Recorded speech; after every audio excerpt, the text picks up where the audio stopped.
might even be somebody on the Isle of Wight, and we'll get the book published, and we'll go into schools on the Isle of Wight, and we'll have a nice, easy life. Well, is Lee Jackson here tonight? No. There's a lady that works at Ruckley on reception called Lee, and she said, and she's a little bit sensitive as well, definitely sensitive. She said to me, why don't you go down to the Medina bookshop in Cowes and meet Paul Armfield, who I think you know from when you used to do signings in Waterstones earlier in your career. I said, I know Paul. Is he in the Medina bookshop? Why don't you go down? So we took that lady's advice and we went down on a Sunday morning, didn't we, Cam? Yes, we did. And we walked into the Medina bookshop, and there was Paul Armfield sitting down, and standing at the side was this man called Peter Harrigan. And I didn't know who Peter Harrigan was, and he got talking to me, and he was looking at some of my books I'd already written, said they looked really good. And then I told him about this, and Peter said, well, we can publish that for you, I think. Would you be interested? We said, oh yeah, definitely. And that meeting with Peter Harrigan on that Sunday morning was one of those moments that's meant to be. And when I told Lee at Ruckley, she said, I know. She did, honestly. She said, I know. And since then, our lives have just gone like that. I can't believe we're not slowing down. The words slowing down are not in Peter Harrigan's vocabulary.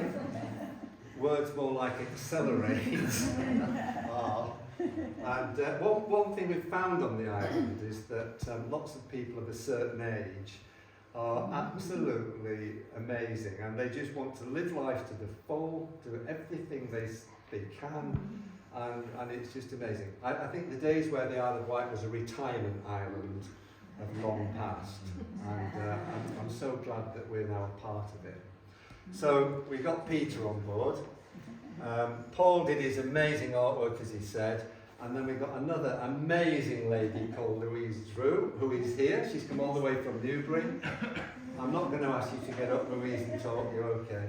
But Louise got on with her job, and she just came out with this font, and it took her a long time. Louise, how many fonts did you look through before you got that? I think I spent about 2 days looking, maybe on your phone. And how many fonts? Oh gosh, hundreds. Hundreds. Yeah. She went through hundreds of fonts to get that. And I don't know whether you know about these things, but they're not. You can't just use them. If you like it, you've got to buy it. And Louise got that font. I'm sure you told me you looked about 700 of them. And she got it. She narrowed it from 700 down to 3. And then we started looking, and we couldn't make our mind up. And eventually, we went on that one. And the red, I thought, oh, can you have red on an Isle of Wight? And the red worked so beautifully. And the blood dripping off here onto this and that. I just think Louise did the most amazing job. So that was the second amazing thing. Peter Harrigan, Paul Davies, Louise Drew, the editor that is not here today was amazing. They call her Millie Devin in Newbury. She edited the book. She said, "You're only one story, Pete, I'm not awfully that keen on." I said, "What's that?" She said, "Your Carisbrooke story with the well house has got a nasty ending." She said, "Will children be okay with a nasty ending?" So we had a great debate about that, and everybody I spoke to said, "Pete, look, kids have got to realise you can't always have a good ending. Leave it in. Leave that bad ending in." I said, "Okay." So anyway, I went to bed that night, slept on it. Next morning, got up and I changed it for a good ending. So anyway, these amazing people coming together and being so professional and so supportive, and I am so grateful to Medina, to all of them. They're just such lovely people to work with. All of them. And we've got Mohammed here all the way from Saudi Arabia as well. Because again, another amazing connection was that Kath and I have worked right across the Middle East in loads of international schools. We lived in Dubai for 3 years, And then Peter Harrigan's telling us all about his Middle East connections and everything. We even knew some of the people he did out there. So it was like a marriage in heaven, wasn't it? It was. When we met Peter. They are redesigning the Mocha Joe books now, and we're talking about relaunching them in the new year out in the Emirates. So again, our slowing down. We're going to be on a plane to Dubai next, I think, out there. We've got a very intensive schools programme in a week's time. I think our first school is Roxall Primary on the 4th of September, or is it the 7th? I can't remember, about a week's time. Yeah. And then it's about 26 schools across the island. So we're going to be really busy. We're going to go into the schools and get them very excited about this book and get them reading as a family. That is the big push, to read with their mums and dads. Second half term, we are working up in Northumberland, and where we know schools very well. We've been going to the same schools for years, so we know Northumberland very well. We know Whitley Bay very well. We know the North East, don't we? Waiman, we know all that. And so lots to look forward to in the academic year.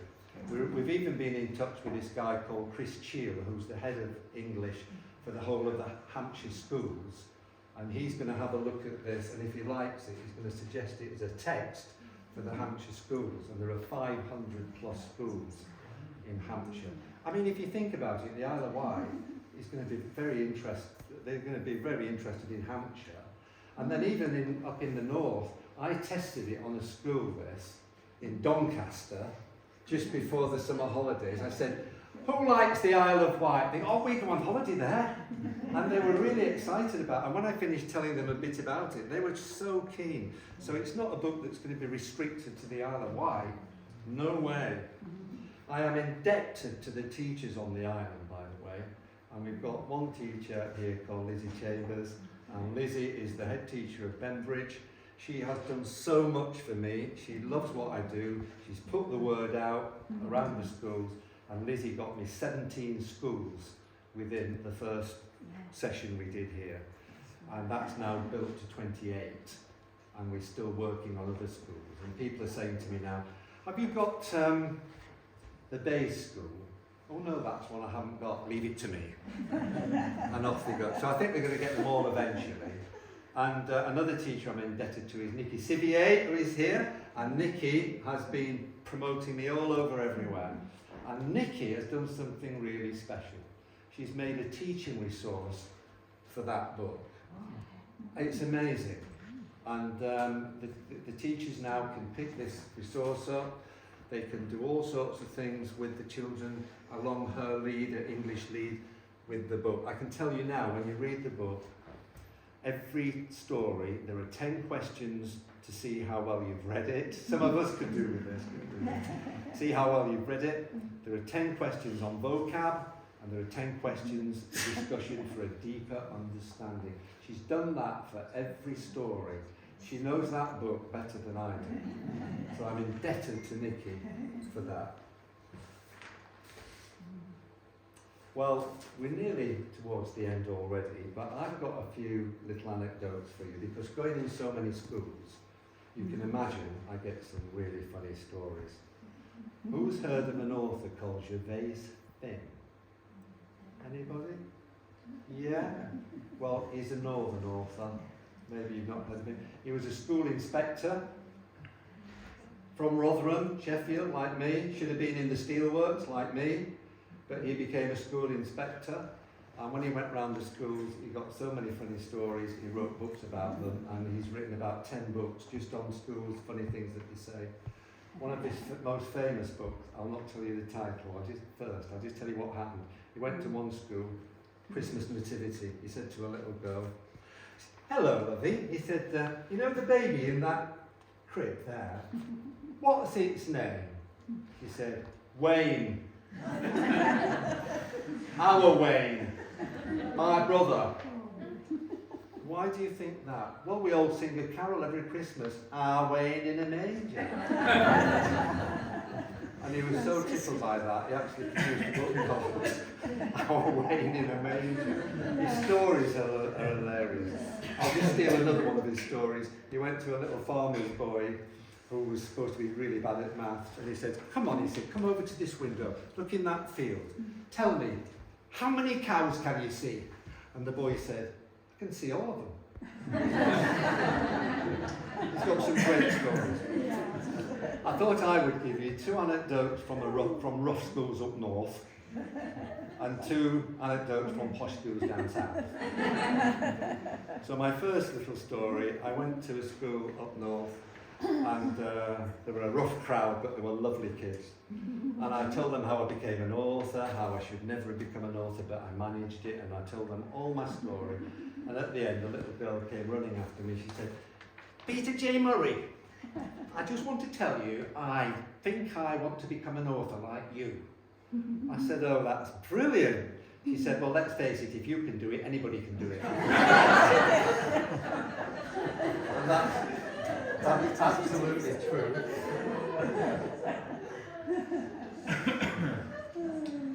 The second one I'm going to tell you. Oh. I said to them, what word begins with the letter S?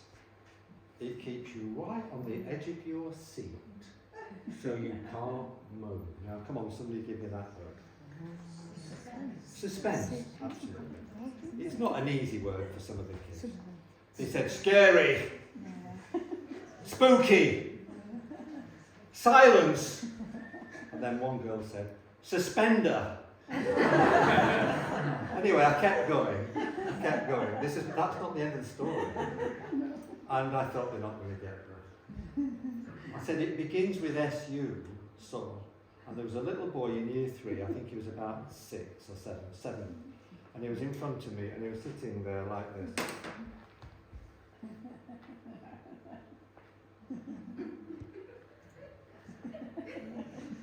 I said, go on, you have a go. What word begins with S-U and it keeps you right on the edge of your seat so you can't move? Every eye in the hall was on him. All the teachers were looking at this poor little lad and he went, super glue! He's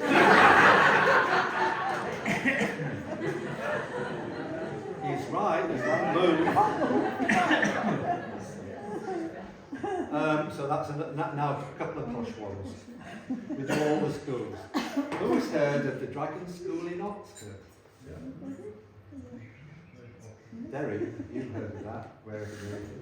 In Oxford. We went to the Dragon School, huge school. I did my Moki Joe, they went crazy. We went back the next year to do a signing, there was a queue like you wouldn't believe. And Kath, she took over straight away. She got a few of the teachers, got the books all set out like this, and the kids were queuing up. And I was sitting at the side signing them, and we were getting through these kids. And then suddenly this little girl, she was about 8, she came back at the end and she said, can I have a word with your wife, Mr. Murray? And she went over to Kat. I said, yes, go and have a word with her. She said, Mrs. Murray, may I say you are a real asset to your husband? She was about 8. And then an even funnier posh one was the Dulwich College Naval School. And a little boy about, he was about 8 or 9 as well, came up for his book signing. So I signed his book for him and he said, Mr. Murray, may I say, I am writing a book of my own at this very moment. I said, oh brilliant, why don't you go and fetch it for me? And he went, I'll go back to my classroom, I'll get my diary and I'll see if I have a window. I never saw him again. And a nice one just to finish on.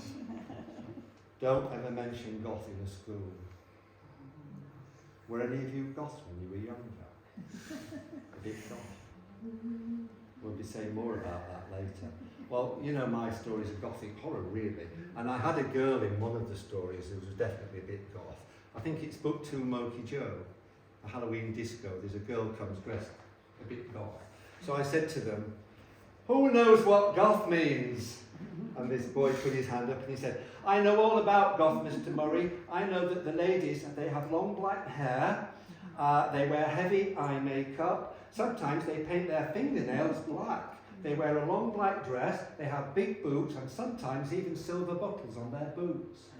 I said, that's amazing, how do you know that? He said, well, my dad's got a girlfriend, and she's goth, and she sleeps in a coffin. None of the teachers stood up and said, sit down, we'll continue this conversation later. So I never mentioned goth again. But apparently there are extreme goths who actually sleep in coffins. We'll come to the goth in a minute. Right, we've got to the... I could tell you so many funny stories with the kids. They are just amazing, aren't they? We've got to the dreaded Q&A before I do something very dramatic to finish off. The Q&A, for you to ask me questions. When I go in schools, I always say to them at the beginning, right, ask me any question you like, but don't ask me how old I am, and don't ask me if I'm rich, because they're the first questions you get. Excuse me, how old are you, Mr. Murray? Excuse me, are you rich? We always get those. So at school, just before we broke up for summer, I promise you this is true, I went into the school and at the end, question and answers, and the head teacher was standing here, and he said, right, Mr. Murray, are you ready for their Q&As? I said, yes, but please tell them they're not allowed to ask me my age, how old I am, and they're not allowed to ask me how much I earn. He said, did you hear that, all of you? He said, yes. Girl, put her hand straight up. I've got a question for Mrs. Murray, in fact, for Kath with a K, if that's all right. And the head teacher said, fine, ask her. And this girl looked at Kath and she said, how old is your husband? And how much does he earn? I promise you that's true. That girl will go far, won't she? You never know what kids are going to say. Do any of you have any questions?